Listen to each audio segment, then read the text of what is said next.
So I'm going to talk about the number one mistake that new investors make. So this is the Wholesaling and Flipping in New York show by Michael Pinter, where I teach you how to start wholesaling and flipping in New York, or if you have a business already, I teach you how to grow the business. So the number one mistake that I see new investors make, and I see it all the time, is that they're working on a buyer's list. And I know there are other gurus who teach you should do reverse wholesaling, where you should find the buyers first and then just give them what they want. That is a huge mistake. There is no reason to spend 1 minute on looking for buyers until you have a deal.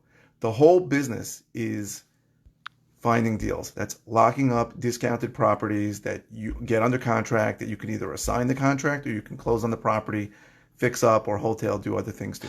That's the whole business, right? If you can do that, everything else falls into place. So your question, I know everyone's afraid. What if I find that deal and I don't have anybody to sell it to? So a couple of things. First of all, if it's a good deal, you will always find somebody to sell it to. You can sell it to me. I can help you find somebody to sell it to. There's always places to find to get deals sold to if they're good. The problem is sometimes the deals aren't good, but you have to if you're sure the deal is good and there's enough room and you've done your homework, then you'll definitely have somebody to sell it to. Another reason why you should not be spending time wasting time on finding buyers before you have a deal is that in your head you think you're accomplishing something. You're talking to people and you're telling them the same thing, right? You're telling them, hey, if I have a great deal, would you want to buy it? And everyone is going to say yes. People are going to bullshit you and lie to you, and you're going to feel like you're building a list when you're really building a list of people who are just wholesalers, also, or people who have no interest in actually buying a property from you.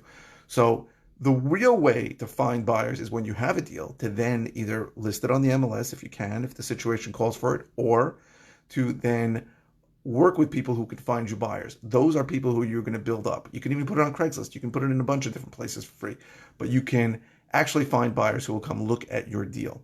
If they're not coming to look at your deal, they may not be buyers. People will tell you things that are not true. So it's a huge loop of bad situation going on when you're spending time working with buyers.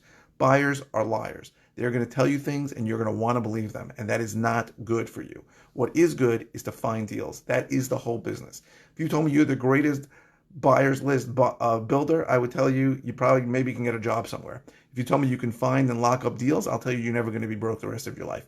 So find deals, lock them up, and then the buyers will come. I promise you, it's not as big a problem as you think it is. And even if you have to split the deal with someone who's going to find the buyer for you, it's still 50% of a watermelon instead of 90% of a grape, right? As they say, if you're wasting your time with buyers, you're just wasting your time. And I made that mistake before, and I can tell you it's something that I don't do anymore, but I see a huge amount of people that are getting into the business. The two main things that I hear from people that prevent them from starting is they want to get their money in order, I want to get financing, I want to partner with somebody. That's also, if it's a good deal, you can always find the money. And the second thing I hear is I'm trying to build my buyers list. That is always a mistake. Always. You're going to waste your time. You're going to want to believe people who are lying to you. And you are not going to be really doing the thing that you need to find the buyers list, which is get a deal and put it out there, show it, find buyers yourself. And I'll go through maybe a screen share, if I could do that on Facebook Live, a screen share where I can show you how to find buyers. Once you have a deal, you can look in that area for people who have bought properties, investors that have bought properties in that area. That is really what you should be doing. When you find a deal, look for people who bought properties in that area, people who you know bought properties, not people who will tell you they're going to buy properties. And people. I try to narrow down people on my buyers list. I try and narrow them down and say, where do you want to buy? And I get a vast majority of them tell me the same stupid answer. I'll buy anywhere I can make money. I buy in the tri-state area. I'm like, you buy in Stamford, Connecticut, and you buy in Lakewood, New Jersey. Like, that's where you buy? Because that's a big geographic area. And when you ask them for criteria, they don't say anything. It's very hard, and you could spend a lot of time wasting time on people who are going to just give you a load of crap. Obviously, anybody who's in the real estate business, if you called me or anyone, called a moron who had been in the business for one day and said, I have deals for you. Can I send them to you? They're going to say, yes, of course. How many can you buy? As many as you want. I have unlimited funds. You can get the same lies all the time. Don't waste time on buyers. Don't waste time on getting money together either. If you find a deal, the money will be there and the buyers will be there. What you have to spend time on, the number one thing you should be doing is getting deals. That means talking to sellers. Obviously, that's much harder than talking to buyers because most sellers are going to tell you to go screw yourself. Most sellers are not going to answer the phone. Most sellers are going to say no to you. Buyers are all going to say yes. So if you're really spending time on buyers, you got to ask yourself: is it just a psychological thing that you're trying to talk to people who want to talk to you instead of the people who you need to talk to, which are the people who most of which don't want to talk to you.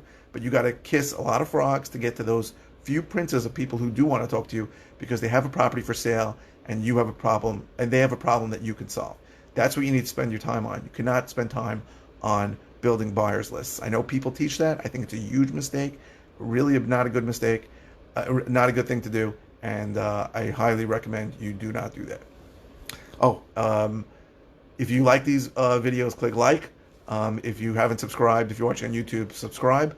My phone number is below. If you have any questions, please comment. All comments get responded to very quickly. If you have any requests for videos that you want me to do, I'll be happy to do them, and it'll be my pleasure to help you in any way I can. Thanks.